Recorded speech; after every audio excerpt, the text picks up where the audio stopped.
I don't do the most, but I do a lot. I'ma make a toast, cause we still alive. No big, I feel like Pac. Shoot a shot.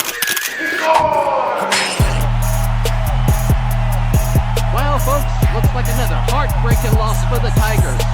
They go down in a nail-biter, 13-17. Back to you, Jim. Yeah, coming in hot. Just like the fajita. I write what I live. My life in the speaker. I'm nice with the flow.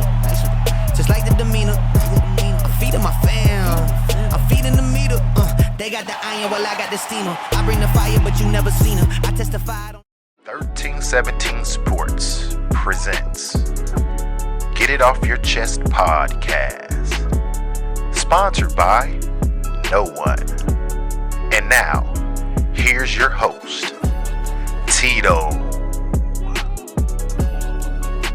Welcome everyone to another exciting episode of 1317 Sports presents Get It Off Your Chest podcast, where we dive deep into the lives and stories of remarkable individuals and sports figures who have made a lasting impact on their communities and beyond. I'm your host, Tito. In today's episode titled Football Saved My Life, we dive into the incredible journey of someone truly inspiring, Sanders Trent. Born and raised in the inner city of Los Angeles, Sanders faced immense challenges, but never let his surroundings define his future. Through determination, grit, and passion, he carved a path to success as an undersized wide receiver, earning scholarships and playing college football at Oregon State University, junior college, and finally at the University of Tennessee at Martin. His story is one of resilience, heart, and the life-changing power of sports. Not only is Sanders an accomplished athlete, but he's also my good friend and mentor, a role model whose wisdom and experience have profoundly shaped my life. I'm honored to have him here today to share his story and the invaluable lessons he's learned along the way. So, without further ado, my brother, my friend, Mr. Sanders Trent, the man with two names. Boy, yes sir. You know, if this was drink champs, I'd be giving you your flowers, man. I appreciate it. You know, just as that intro, I feel honored and touched by it. You know, Hey man, I'm in there. When you asked me to come on, I knew that that I had to do this because you've always inspired me. So for you to say the things that you said about me, I believe that life should be reciprocal, and I feel like that's always been like that for us. So I'm happy to be on here with you. My brother, I appreciate that, the comeback, you know what I'm saying? I'm giving you flowers, you giving me flowers back in return, my boy. I truly meant that. You have always been ahead of your time, even though that's 1 year apart, you ahead of your time, and it's something I was attracted to in regards to the person that you are. And you continue to be that same person that when I met you over 20 years ago, my boy. And so, I mean, every word of that shit, my boy. But yeah, you have an unbelievable story. And that's one of the reasons why I wanted to, have you on this show to share your story. This show, 1317 Sports presents Get Off Your Chest podcast. We here to, get things off our chest, but mainly the premise of this show is to uplift, to motivate, to inspire the aspired, and to educate and elevate viewers and listeners, in particular the younger audience. It's a tough world, a crazy world out here that you and I we're in the midst of. Well, this is the world we've come to know since birth. So again, I just appreciate you jumping on this platform to share your story. And with that being said, and I call him for the audience. I call Sanders Trent, the man with two first names. I call him Loke. He don't mean that he gang affiliated. I just called him Loke because he's from California and I was from Cincinnati, and we met playing football at the University of Tennessee at Martin. So you're one of them. And so, but with all that being said, I want to take them back. I like to take you back in the time. Some of that old Black Street for you young cats who don't know. But I always like to take the audience down to, where it all began and your early life and some challenges growing up in the inner city of Los Angeles. You born in '82, so that's a tough time. Recession going on in America, and drugs and violence, especially out where you from. And we've had movies such as Boys in the Hood and Menace to Society to kind of give a perspective on that life at the time on the West Coast, and particularly in Los Angeles. So, but while we're on that topic, your early life. Now, when it comes to the show, football saved my life, sports saved your life, they saved my life. And so we, talking about your beginning. So can you share a bit about the struggles or challenges you faced before football became a part of your life, growing up in the inner city of Los Angeles? And just for perspective, could you tell the audience in Los Angeles where you're from and where you were growing up? Yeah, yeah. So perspective is everything. I think my mother was always, I used to call my mom like Harriet Tubman, right? She always knew that we need to go north. That was important. My family migrated from Louisiana. Both of my mother and father are from a small town in Louisiana and moved to Watts. And for those who know, that's in South Los Angeles, then the South Central, and then to what is known as the San Fernando Valley, right? And it was always my mother's goal to get us north, right? My mother always worked for like doctors from like well off neighborhoods, and so we would always go to school and be in certain places that my mother knew. Hey, let's get to these places because that's where we ultimately need to get, right? And so my journey, and this is important for me to say because all the negative things that happened in a place that it probably shouldn't have happened in, right? Mm.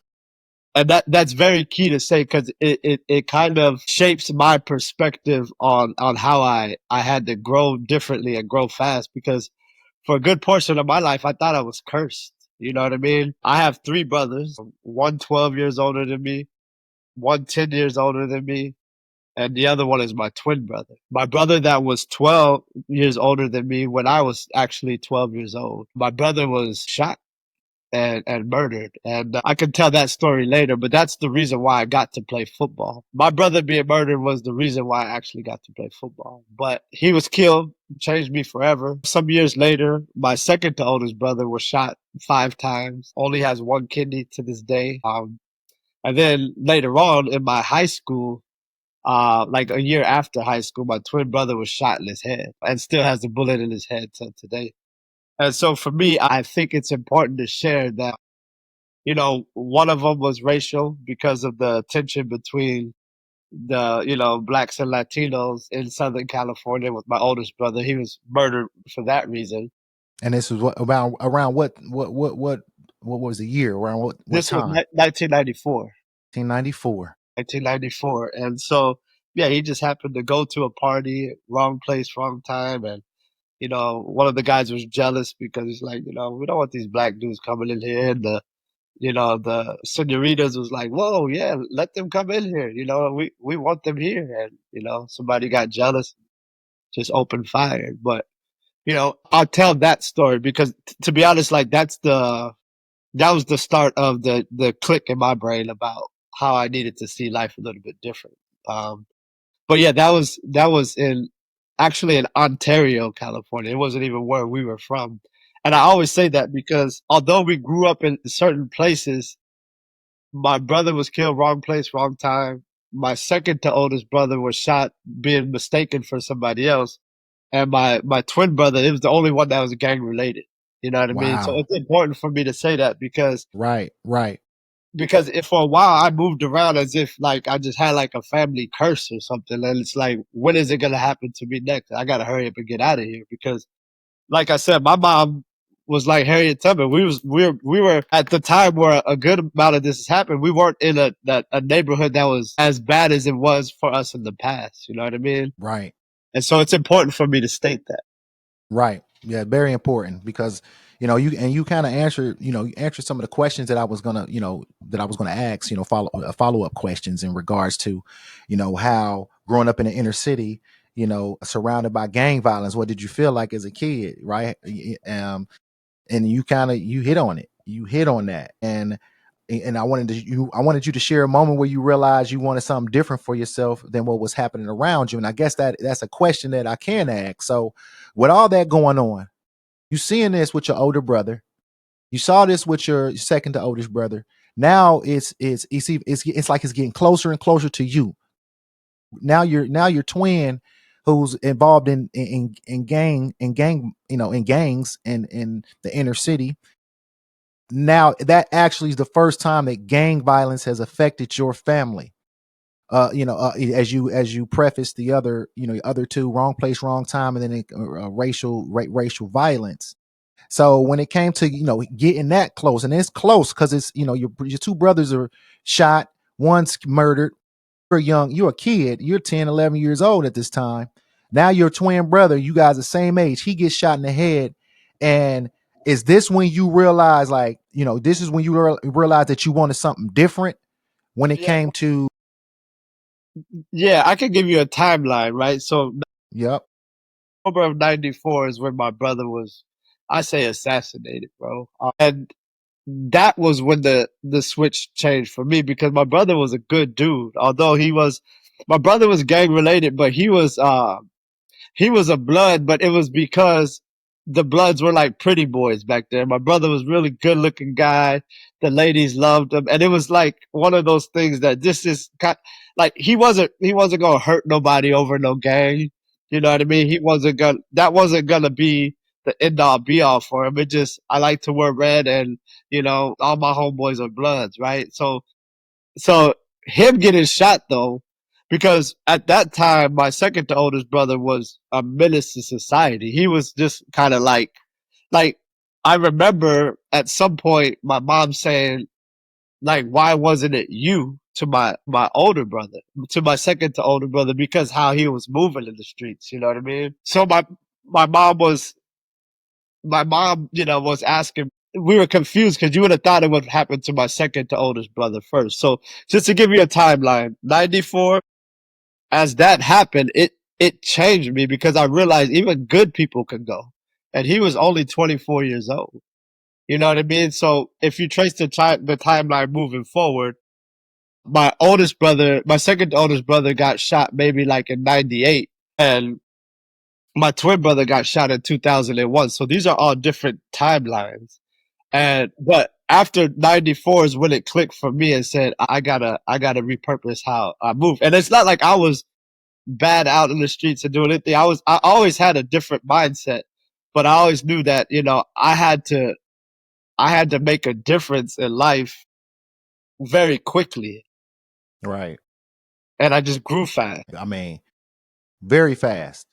Yeah. By the time I met you, it seemed like your ass was 2 years away from retirement, my boy. So, and then again, the inner city, you got the rural areas, your country areas, and every area has its own, problems. I notice when it comes to kids growing up in a rural area, it's not a lot to do other than drugs, drugs and hanging out at Walmart, so they end up getting into some bull crap because they're so bored.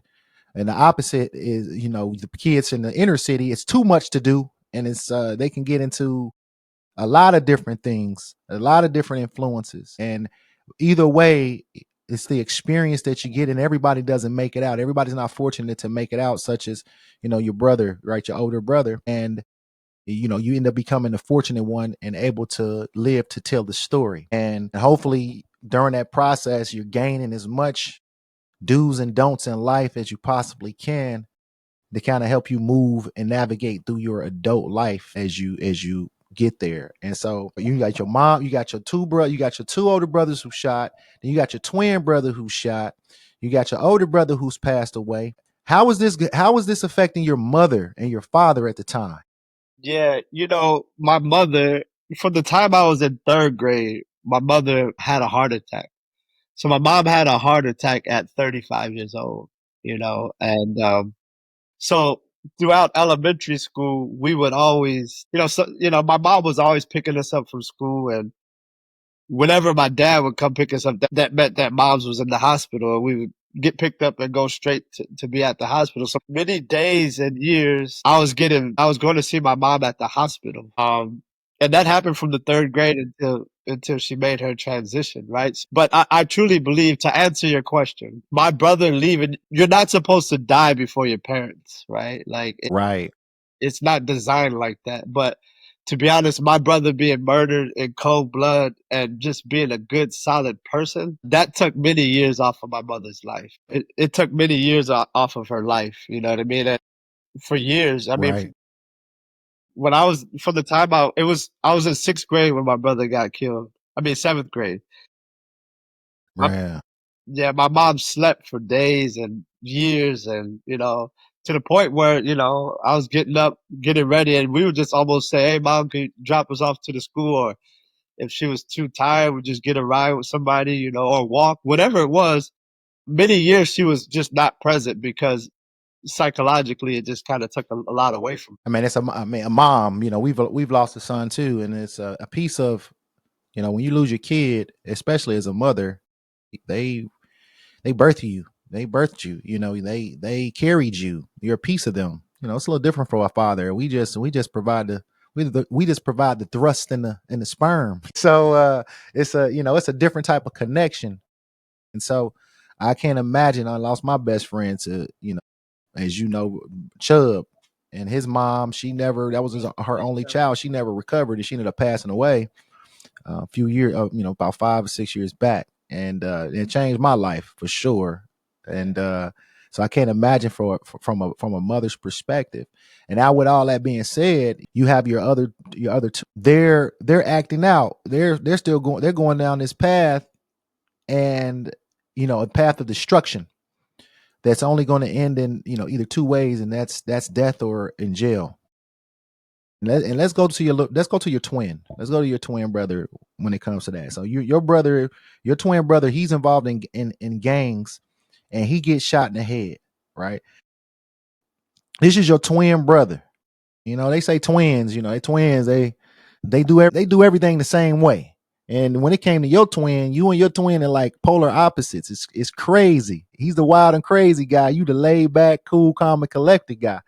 But with him being involved in gangs, how did that affect your relationship with him and shape your view of the world at the time? So, like where we were in high school, like I said, it was in kind of like a suburbia area, but had gangs, right? So it wasn't like, for me, because of what we knew and being in this, it was totally different. Like you could drive miles to be in another gang neighborhood, right? Like it wasn't like every other block a different neighborhood. So for me, it didn't make no sense to gangbang in high school, right? Like to me, it just didn't make any sense. It's like, what's the point of doing that? But Right.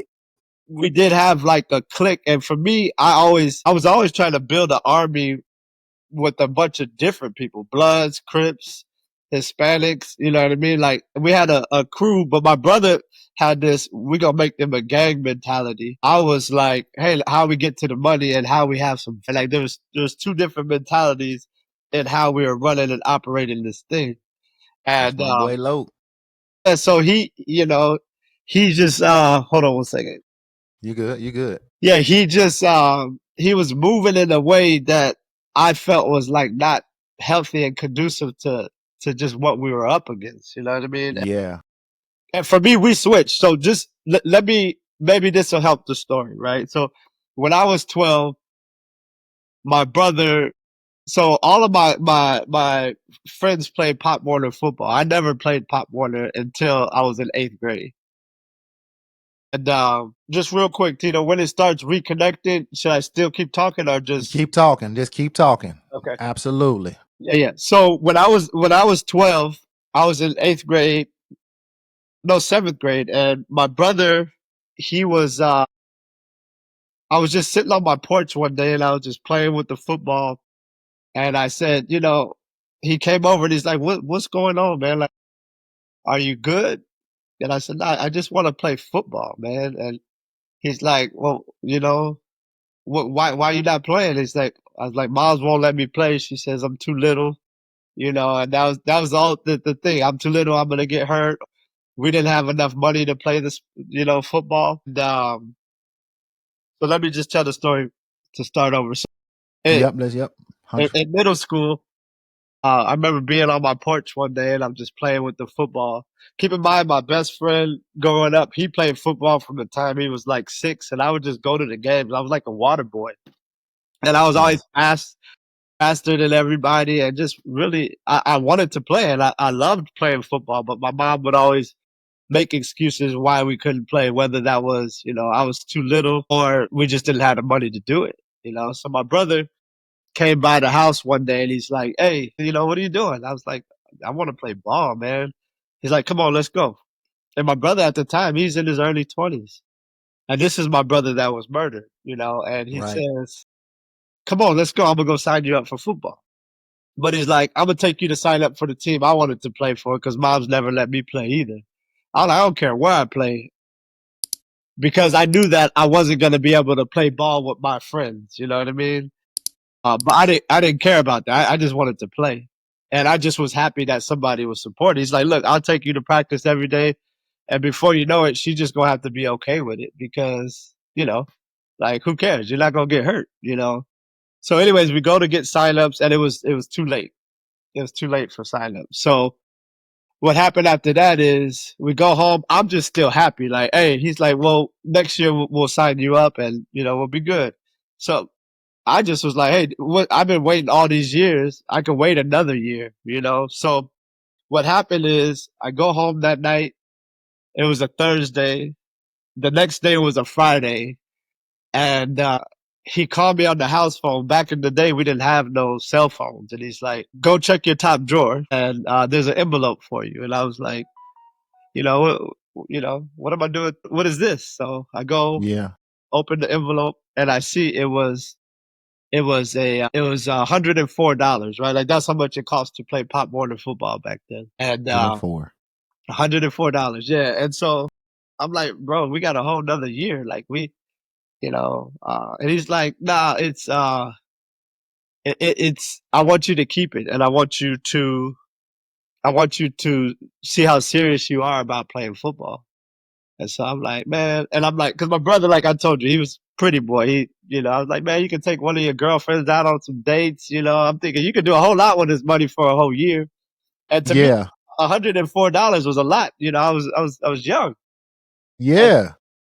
so he goes and so that night I go and when he got off the phone, he's like, "Hey, I love you."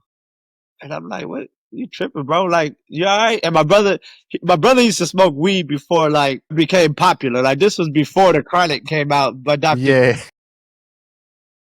he was smoking. And I'm like, "Hey, Dre, you been smoking?" And I remember getting off the phone and telling my mom, "Dre's tripping," because it wasn't like he was always like he was a happy person, but it wasn't always like "I love you." It was. Yeah. And I was like, "Why is he telling me this?" But little did I know is he went out that night, and that's the night he got murdered. And so Wow. the next day, I found out. My pops came to pick me up from And my that's the friend's night. house, and I found out that he got murdered. It was like a Wow. it was like a long dream. Like it just didn't seem real for a long time until I actually went to his funeral. And but that year leading into the next year, I just kind of was on a whole different mission. Like I put the money in my closet, put it in a science book that I had in my closet, and I'm like, I'm keeping this till next year. Meanwhile, also at the same time, my best friend, his mom was just talking to my mom about, "Hey, you got to let him play." And so when it came, she was already getting convinced on one side, but she didn't know I had this money.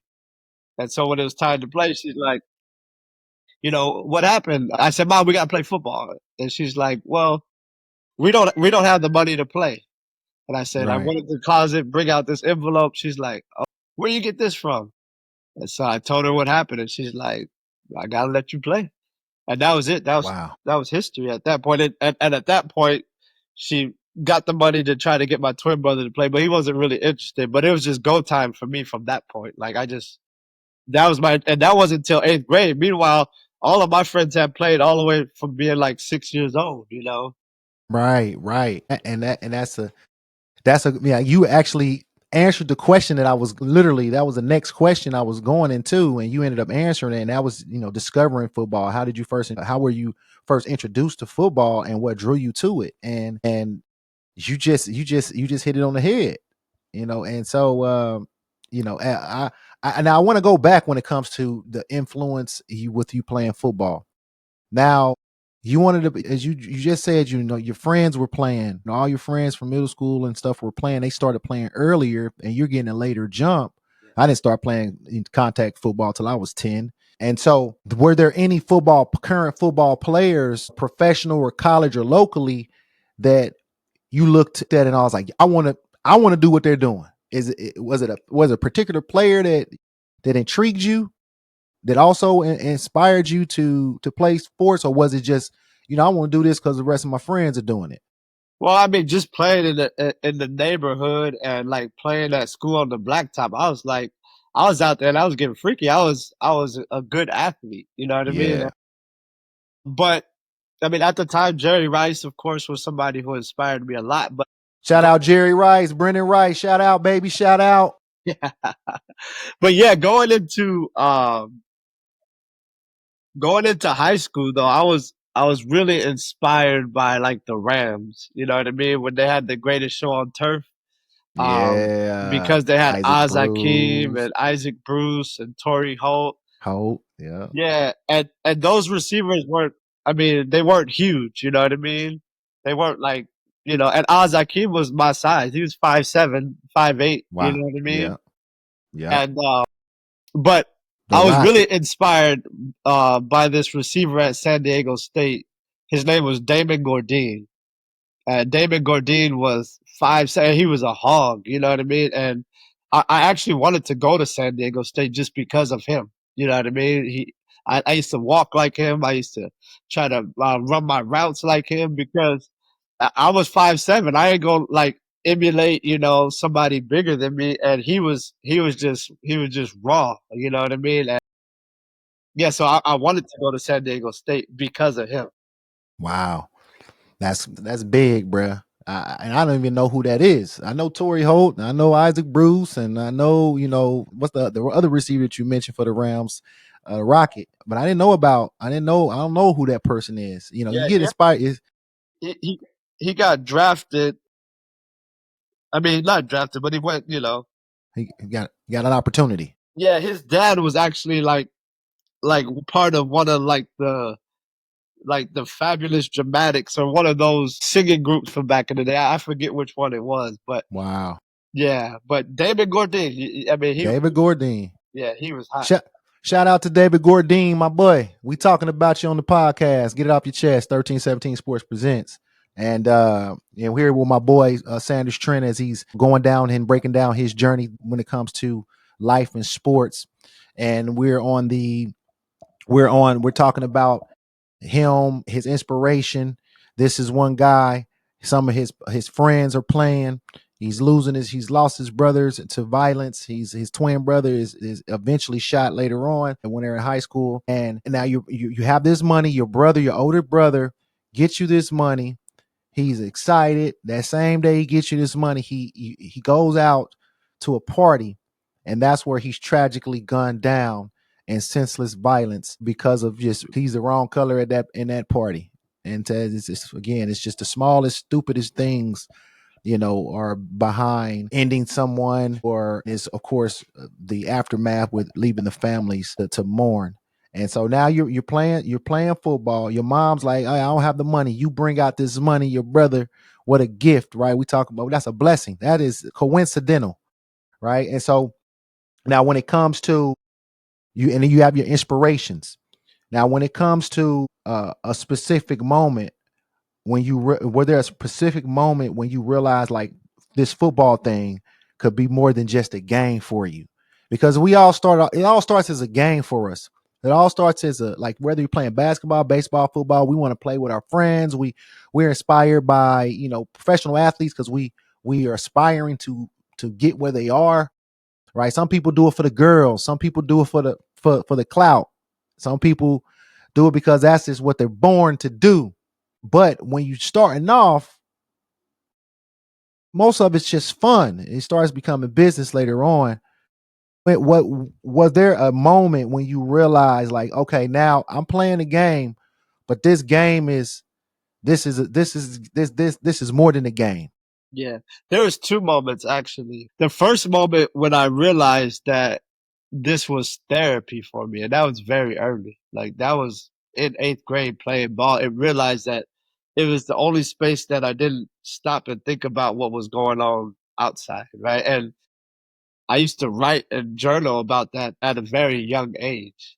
Um, but so the second moment was when I was so back then when you went to high school, you could still play Pop Warner football while you're in high school, right? And so I went from eighth grade, then we're going to high school, and a lot of my boys from the Pop Warner football team, they're still gonna play on the Pop Warner while going to high school. And I was like, why y'all doing that? Like, why you don't play for the high school? That Right. doesn't that doesn't make any sense to me. So I just was like, I'm gonna go by myself. Like this is only my second year out. You know, if y'all gonna still play over there, I'm gonna go play at the high school. And so we had it in California. It was called Frost Soft, ninth and 10th graders, right?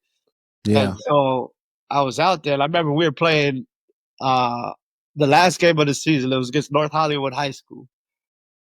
It was at the end of the game and I'm in the end zone and I catch a diving touchdown into the end zone. And my future receiver coach, I didn't know him at the time. I had only heard of him. I was in the end zone and he's like, I want to talk to you after the game. And I was like, because he was the varsity coach. And I said, all right. So after the game was over, I walked up. I was like, what up, coach? And we had hardly talked up until that point. And he Right. says, hey, you should come up to varsity next year. And I'm like, what? Like, and keep in mind, I was about 5'5", about 130 pounds at this point, man. Like, and I'm still just like, I knew how to play football in the streets, but I was barely in my second year of playing ball. And I was telling him Right. that, and he says, nah, you got something that you can't teach. And I was like, well, I don't even know what that means, But he said, come on, I want you to test it out. Meanwhile, if while I was watching our varsity team play, there's a dude named Aaron Lewis. Shout out Aaron Lewis. I don't know where you at, bro. I love you. I hope all is well with you. But Aaron Lewis wore number 7 at the time. And he was a varsity player. He was also my size. But he was the rawest dude I ever seen in my life, like with my real eyes, outside of Chad Ochocinco. So Yeah. but Yeah. he was just nice, and I remember I would go, he said, and my coach knew that. And so he would come, he said, come on, come up here with Aaron, go run some routes. Because our varsity and our JV would practice on the same field. And so what he would do is say, hey, come over here while we're doing routes on air or while we're doing skelly. And he's like, come on, jump in there real quick. So I would run a bubble screen or run whatever. And what he was getting me ready to understand that it wasn't that different. He was preparing me for war. Like he understood that I just needed to get a taste of it and knew that I could do it. But Right. meanwhile I'm playing with this Aaron, and Aaron comes to me and he's like, hey bro, you need to be playing varsity and you need to wear number 7 next year. And I'm like, what? Like, and to me that was an honor. That was an honor because he was just the man. And you know what he told me? He said, you're going to break all of my school records. And I said, and I didn't really understand that. I didn't really understand how raw I was.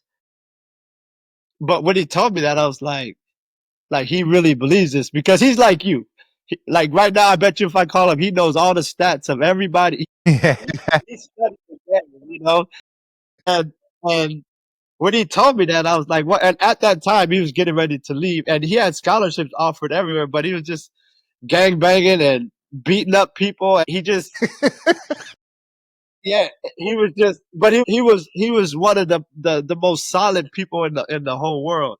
But he's telling me you're gonna break my records, and at that time I was like, all right, but truth be told, I ended up breaking his records and held the school records for a good amount of time, and that Wow. was 163 receptions, in my Wow. career. Yeah.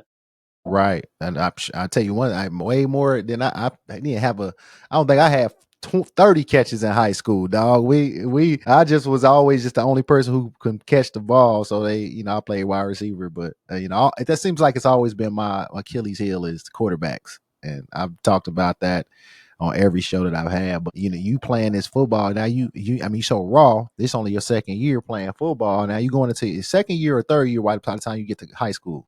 Second year. So in ninth grade, it was my second Second year. year. And my third year, I was on varsity. Wow. Yep. Wow. Wow. And this is at Kennedy High School, correct? Yep. Yep. Kennedy High School. Now you have it. You got your twin brother, and like none of you are any of your brothers did they play sports? Did they play football, organized football or basketball, or you just do the first and Now, only? I'm the first. They played like basketball, like, AAU, Yeah, but nothing really serious. And then they played flag but you the football. first. You the They first never played football tackle player in the football. family. Wow. Wow, dog. Yeah.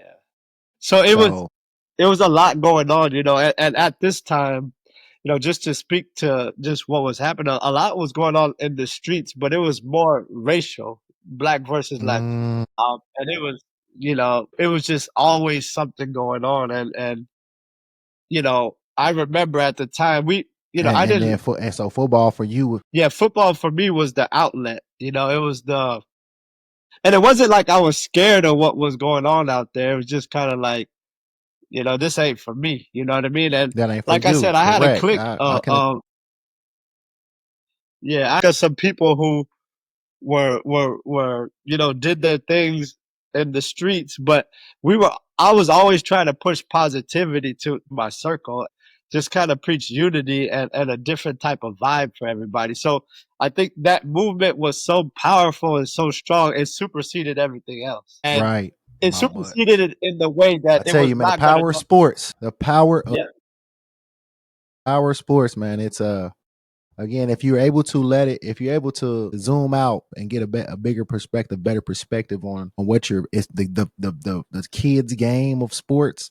If you're able to zoom out, you can get so much more than the game.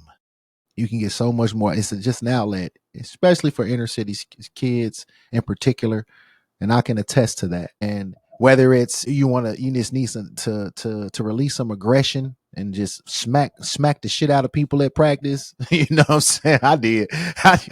That's what I used to do. And I got to college and now I never played defense again. But so you're out here breaking records at Kennedy High School in the ninth grade. None of you the only one in your family playing football, and so you were always considered. We talked to you just we hit on this a little bit. You were always considered undersized, yet you were able to produce on the football field to an extent where you were able to get some eyes on you and managed to earn a scholarship. Now, what gave you the drive to push through and prove the doubters wrong when it came to your size in high school?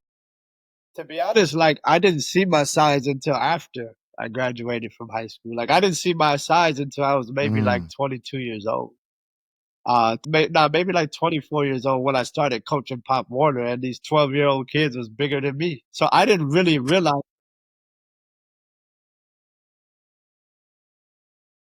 Listen, I know when I got to Martin, I got to Martin. That was the first time I seen so many big dudes. I was like, I had some big guys on my football team, maybe like just one or two, maybe three, and they were offensive linemen. And I never seen that many big guys. And here I am. I'm actually considered one of those bigger guys. I'm 6'1", but I was only like 160 pounds my freshman and sophomore year. And but yeah, you 5'7", 155 pounds on a wet day, 160 pounds on a wet day. But you showing off, you showing up, and you showing off. And when it comes to sports and just with anything in life, I always think it's all about the confidence. Confidence is the number one. Confidence is always the number one starter when it comes to athletes. You can train, you can lift, you can do all these exercises and all these workouts, but if you don't have confidence, then you're not going to perform. So you're undersized. You said you ain't even realize you were undersized. So you coach my boy. And it was, you know what it was, Tito? My mom was thin. Wow. And my pops is 5'11", right? So I'm 5'7", right in the middle. Right in the But middle. yeah, but my mom moved like she was 7 foot tall. You know what I mean? And I don't mean with like a Napoleon complex. I mean she moved with the light. You know what I mean? And I always had Yeah, the yeah. light. You know what I mean? And for me, I'm gonna say something that's very important for me to say. Coach Power, that person that came up to me and brought me up, he seen something in me, and what he saw is he saw the light. He saw the light, and then he just came and just started. He would come pick me up, and he would take me to different parks, different schools, and where these older college people were doing one-on-ones and doing things, and I was tiny, but he was training me to be a gladiator. And so we would Mm. go and get these work, and he would call my mom's house. Remember, as I told you earlier, we didn't have no cell phones at the time. So being respectful, hey, Miss Trent, how you doing? Can I pick up Sanders to come get in some work? Yes, absolutely. And she trusted this man with my life. You know what I mean? Mm. And when I look back at it in retrospect, he was probably like 26, 27 years old. He was still Mm-hmm. a boy himself, you know what I mean? But he invested his time and his energy, and he helped to build me up. And what he helped me to build up to be, I could never pay him back for that. Yeah. There's no dollar amount that I could give him to pay him back for what he gave me. And the only way I could do it is to pay it forward to other individuals and youngsters that I see the same thing in. And whether it's football, whether it's life skills, whether it's helping them with their mental health, there's so much that he helped me to do. And what he was doing, I remember, Tito, when I didn't lift no weights until I got into 10th grade. Because they always say you lift weights, you're not gonna You grow. just gonna stunt your growth. Yeah. And I was already little, so I'm like, I don't want. But so you know what he did the first day working out? He said, "You gonna work out with this a dude named Armand Seals." Armand Seals held the record at the school for the highest bench press. He's like, "You gonna work out with him?" And I'm like, "This dude is, he's huge."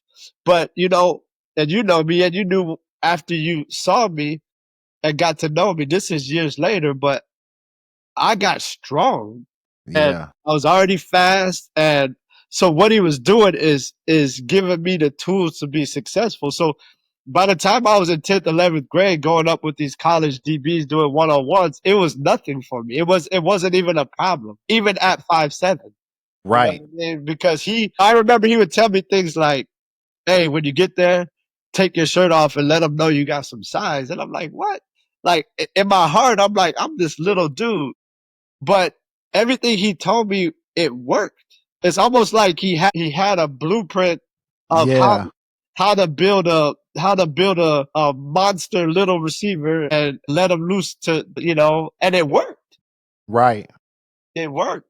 And yep. And he also, going back to the confidence, he established and built confidence within you, and you were able to, build and feed off of it, and take it with you when you did your one-on-ones. If people looked at you, he's smart. Now you out there, you looking at them like, hey, y'all my height. I'm about to eat you alive, spit you out. And then once you did it, they like, damn. And you end up earning respect from your peers because of, oh man, he's small, but this could he just bro, he just worked my ass. You know what I'm saying? And that's the beauty of sports. That's the one thing I love about sports, and whether it's a female or male or what have you. Like once you able to, it's like being in prison. You know what I'm saying? You know what I'm saying? You got to show motherfuckers, like, you know what I'm saying? Because especially when it comes to young men, we can be very immature and bullyish to a degree, and we can block people out, even though your teammate is based off of your skill level. So this guy knew something about you and saw something in you before you saw something in yourself, and then he's giving you, he has his blueprint for you. And now you're doing things, you breaking records in high school. Now, when did you realize that, hey, this game can elevate me and get me out of the surroundings? Or like, when did you realize that? When did you realize, like, okay, I got an opportunity to make some noise and get a scholarship and get the hell up out of here? What Yeah. year was that? It was about 11th grade when I started to get when you start getting letters back then. I don't know what it looks like now for these youngsters, but I used to get, my coach used to come with just a stack full of letters, and I'm like, shit, like this is a real thing. You know what I mean? And then in 10th grade, I passed my SAT because I was always pretty smart. You know what I mean? Like, Right, you got high scores on them SAT. yeah, yeah, yeah. And so in 10th grade, I think back then you needed it was something really small back then. It was like an 820 or something. Yep, And like I scored like an 720 or something like that. 1180. And I was like, I don't got to take this, again. So I'm just going to push it forward. But when the scouts started coming to the school and, asking and requesting for my grades and coming to the sideline and watching the games, I'm like, oh, wow, like this, I got action. Like this is a real thing, Right, this right. is a real thing. So And yeah, that's why I when think I got when I into, it was realized like it was, 11th grade. yeah, for me, it was when it was going to 11th grade. No, it was the end of my 11th, like middle of my 11th grade, I think. So in my 10th grade year, I caught like 29 balls. My 11th Yeah. grade year, I caught 59 balls. And I remember we had this big time recruit. His name was Matt Garnis, and rest in peace to Matt Garnis. He was a blue chip All American, and he had all the looks from everywhere. He was committed to UCLA, actually. Actually, Mm. it was him and a guy named Jason Newman. Both of them rest in peace, But Matt Garnis he was the man, and I remember the scouts would come to see him, and I would say, "Well, I'm gonna just ride this train with him," and we ended up going into a run and shoot offense into my 11th grade year, and he kind of went into a tight end role, but he couldn't handle the fact that there was other people that could shine on the team. And that's it. We went into a run and shoot. It was over at that point. I was like, if nobody's gonna accept me or take me with us running this type of offense, then I did everything that I needed to do. But yeah, it was in 11th grade. It was 11th grade, knowing that I caught 59 balls that year. Uh, and then it started to be a real thing. So then the letters started to show that it started to turn from letters to like real official letters from the head coach and calling the house. Right. It wasn't, and even though the letters were a big deal to me, I had them all over my wall, in my whole room, hundreds and hundreds of letters, but it wasn't a real thing to me till later on, where I realized Wow. I could go to school and it could be paid. Yeah. Right. Get you the hell up out of there, and you know, and get you to a pool of new people in life. So that's the thing, of the beauty of going away for college. You think that where you're living is the whole world, and then once you get to college, you get a whole different perspective on the world and people. And so now you're doing your thing in football. Now you getting these you learning these lessons. And so now when it comes to sharing a pivotal experience or memory on the field that profoundly changed your perspective and gave you hope right now, and you probably already touched on that, but if you haven't, could you bless and grace our audience when it comes to that? And again, I just want you to share a pivotal experience or memory on the field that profoundly changed your perspective or gave you hope that, you know what, I'm getting the letters. This is, I know I'm gonna get up out of here. I know it. Yeah, it was actually at practice. I remember Arizona State, Oregon, and Oregon State. They came to visit our practice, and they were all standing in the end zone. And Coach P came to us, and he's like, "All right," and he was arrogant. He was arrogant because, and he made us feel that way too. He's like, "Hey, look, we running 4 straight fade routes to the corner where they're standing right there because we were doing one-on-ones." So we just like, all right, bet, let's do it. So it was me. And I mean, I can send you these articles. We had the record in California in the United States for the most passing yards. It was just, we had a newspaper clip called Air Command bombs away at JFK, and because we would just air the ball out, and two receivers 5'7", and then Paul, he was about 5'10" at the time, and another receiver about 5'10". Our quarterback wasn't nothing but 5'8", and he just said we running 4 straight fade routes to the corner, and one by one, bow, bow, bow, and we told the DB, hey, this is what we doing. Yeah, we running 4 straight fade routes, trying to stop, Drake.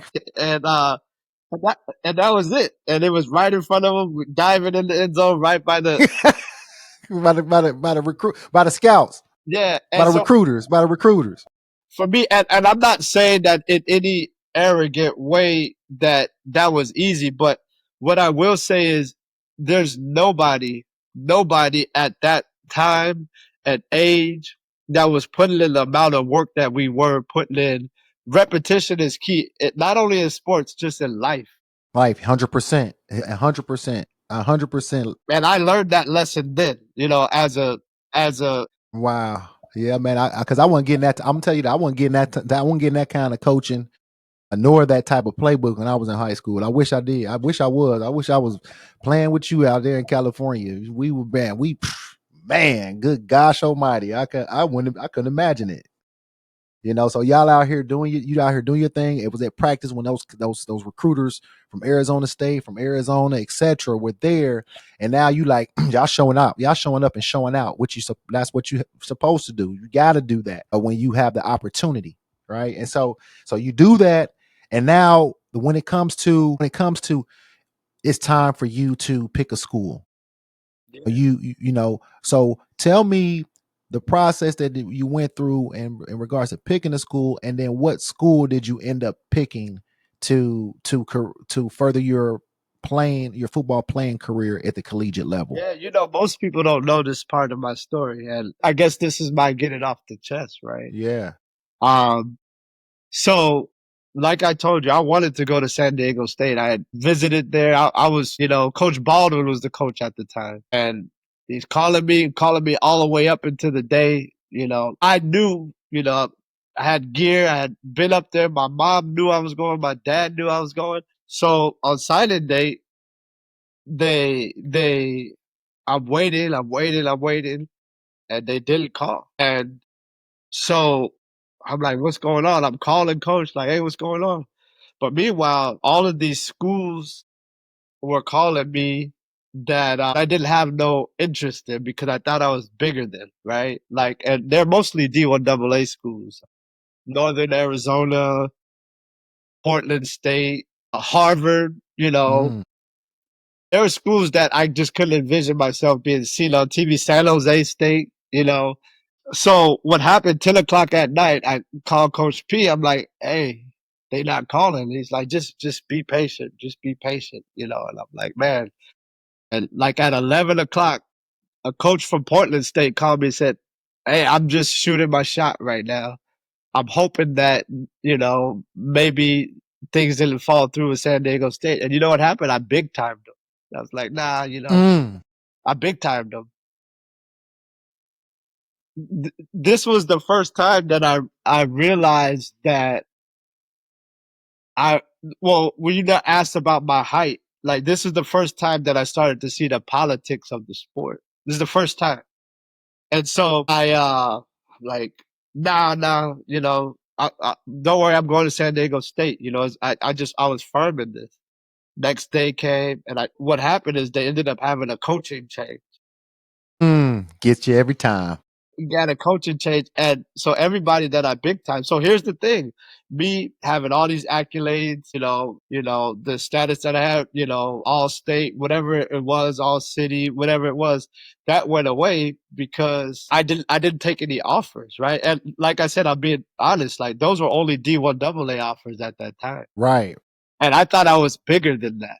I'm like, man, screw that. Mm-hmm. Like something's gonna Right. come along. And I didn't have anybody advising me at that time because if I did, I would have took one of those D1AA offers. Easy.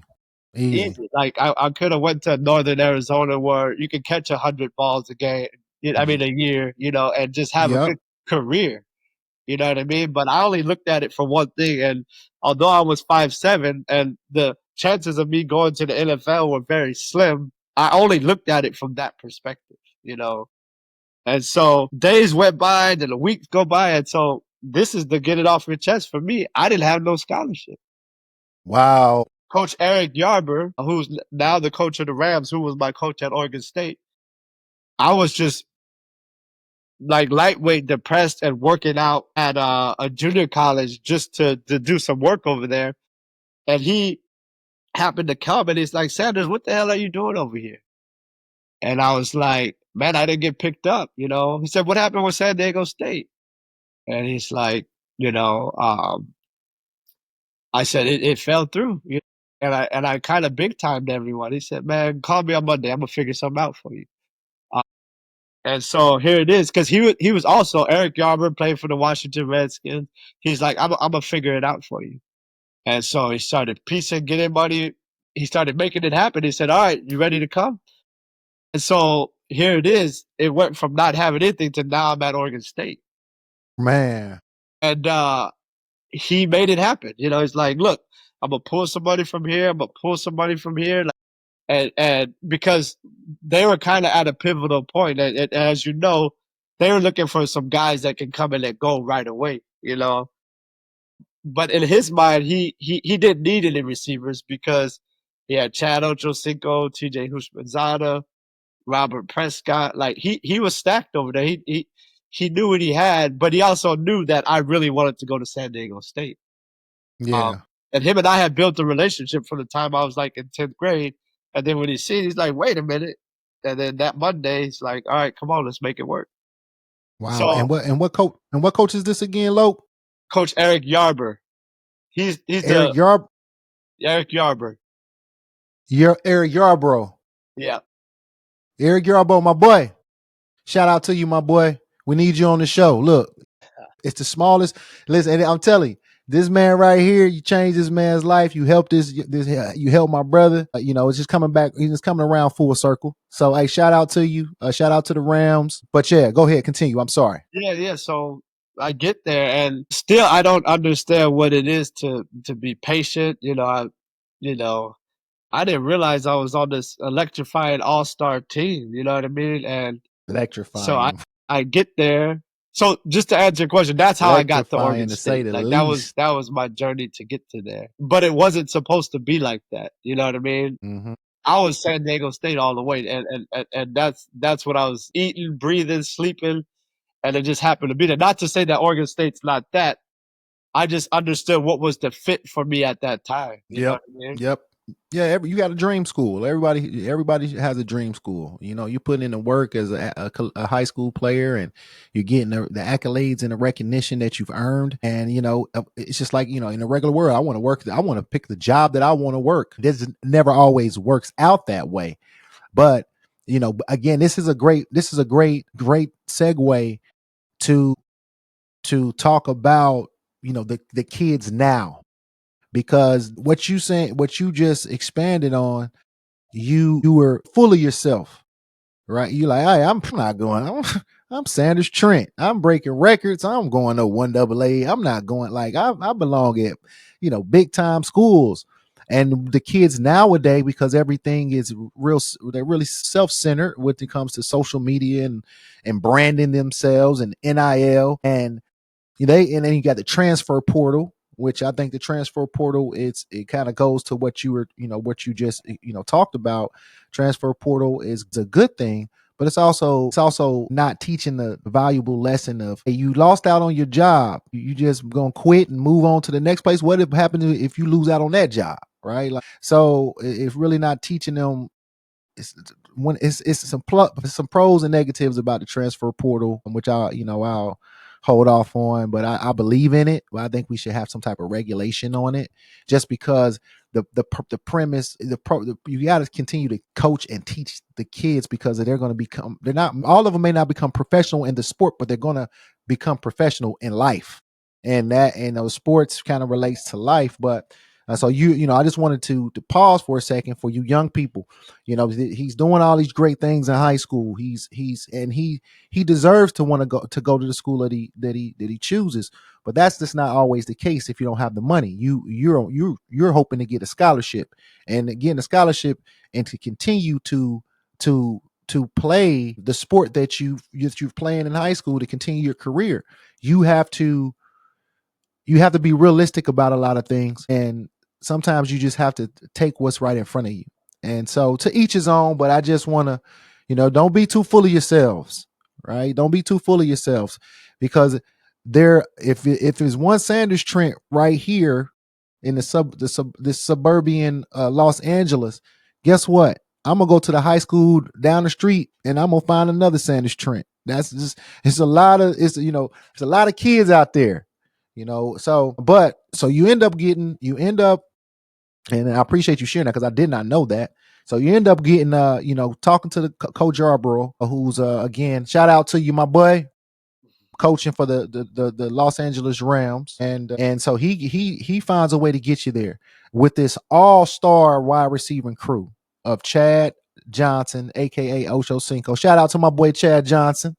Shout out to my boy. I need you on the show. Need you to share your story, to uplift, to motivate, to educate, to elevate the listeners and these young folks.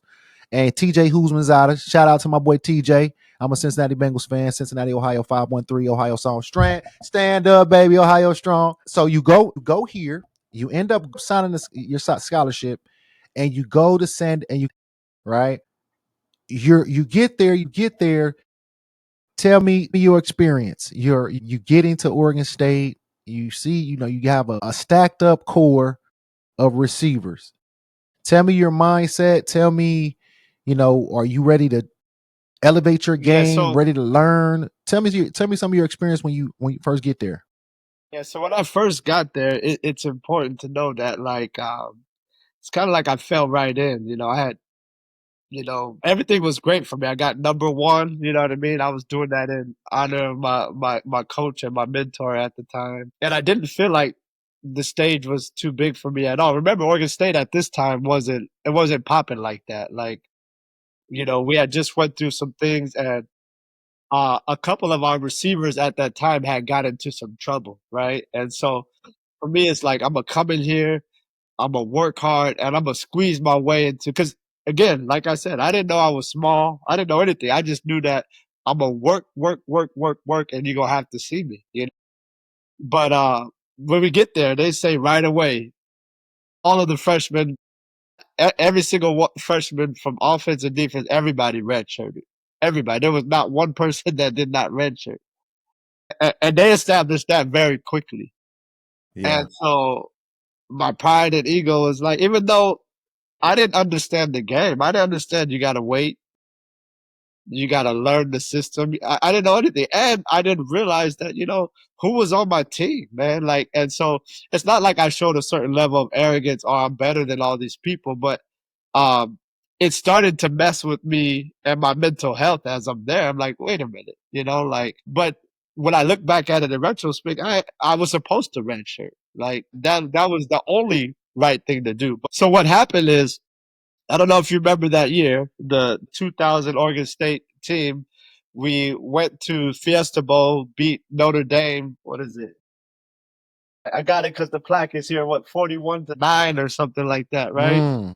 And they were saying it's the Thugs versus the Saints, right? Because we, like, our team was raw, and to be honest, like, although I was red shirt and on the practice squad, I took a lot of pride in my time and what I did at the practice squad. Because here's the thing. We had myself. I'm gonna say some names that people from our era would know. Myself, George the Jet Gillette. He was from Emmanuel Arts. Ron Monte, Junior Adams, who was a coach at Oregon and now at the Cowboys. He by far was probably the nicest receiver that we had on our core, but he had got into some trouble and he had went into the doghouse. He went into the doghouse and they didn't let him out the doghouse. And that's what I learned. Mm. They'll control how you can play and how you can't. But I remember my first day being in camp and watching film with Coach Jarms, and he's like, watching film. He's like, come in here, sit down. Who do you think is the best receiver on here? And I'm watching. I said, number 13 is nice. And he was like, 13? Junior? He's like, you think so? I said, I don't know his name. I don't know him at all, but look at his routes. Right. So not only do you got a bunch of people who come from different parts of the world who were the man at where they were, but then we have him who was, I think he was a junior at the time, and he was, I think at some point somebody even said, like, in high school in Oakland, he had a Nike commercial, first high school person to have a Nike commercial. And I don't know if it's true or not, but he was just that raw in high school, right? Yeah. And, This is Junior Adams, right? this is Junior Adams. This is Junior Adams. So we had a squad, and every day when we went out there to run routes and to go up there, just imagine, like, if we were playing USC that week, you know, we get the scouting report and I'm wearing number 2 because I'm Kareem Kelly, or, you know, I'm Sammy Parker if we're playing against Oregon at the time. We were put in place to just give the defense hell. And to be honest, like, we took pride in going out there every day. And it wasn't just the offensive people, it was the defense too. And we went hard every day. And I remember sometimes they used to be like, y'all stop going so hard. Like, this is practice. But to be honest, it was the only shot that we had. Like, it was the only, we wasn't going to play in the game because we was all red shirt. Right. So we and you earning that respect out there. yeah, we took that shit serious. And so you got this stacked ass. Y'all get this stacked ass wide receiving core. Who's your running back? And who's the running back at the time? In Simonton. Man, wow. Simonton was, I mean, he was an amazing, just human being, just a man of God. Yeah, he was just, and not too big either. He, you know, he was about 5'7", but about 205, 210. He was, you know, stocky, but he was a baller. And our backup was Patrick McCall. I got you. And now you talking about Junior Adams. Shout out to Junior Adams. Yep. You know, again, you just the stories. This is what this is for. Everything comes back around. The Junior Adams, you're gonna see this, my boy, Sanders Trent. You know, he obviously you had an impact on him. So you got Junior Adams who's in the doghouse. He's in the dog. But then you have on that 2000 Oregon State team receivers, you have Chad Johnson, aka Ocho Cinco, and then you have TJ Who's Menzada, aka TJ Who's Your Mama. And so how was it with those guys? Like, these are big time. These guys ended up being big time in the next level. But how were they as college teammates? And then you know, on top of that, they're JUCO transfers, and you're a redshirt freshman. How was Chad Johnson? Yeah. How was Chad Johnson? Chad Johnson, college teammate. Yeah, the first day I met Chad, we were all as freshmen going to do our weigh-ins and do our physicals, and we were walking, and you just see this, you know, black as midnight dude on the field by himself, though, just running routes by himself. He just talking so much smack, and I was like, you know, and to me, I always came from the thought of anybody that talk a lot of trash, most of the time they are never really that good. So I remember he said, any of y'all DBs over there, I'm going to make you pack up and go home. He's just talking cash money. And everybody knows Chad talks a lot of smack. And so I'm like, this dude's probably sorry. And I remember the next day we had practice. And I remember our quarterback was Jonathan Smith. And Chad lines up to do one-on-ones. And he takes like 2 quick stutter steps at the at the DB. The DB just fell on the floor. And he stopped and he told Jonathan Smith, hold on 1 second, I'm not even going to keep going. He put his hand like that. He helped him up. And I said, my dad was on the sideline. And I looked at my dad. I was like, whoa. And then he ran another route and he was running the 10-yard out. And he's running like a gazelle, just, and then he gets to 10 and he just one-stepped it and he's out. And I looked at my dad and I said, he's going to the NFL. We can do some. Bro, keep talking that shit, you just might move some. Apply that pressure. Apply that pressure.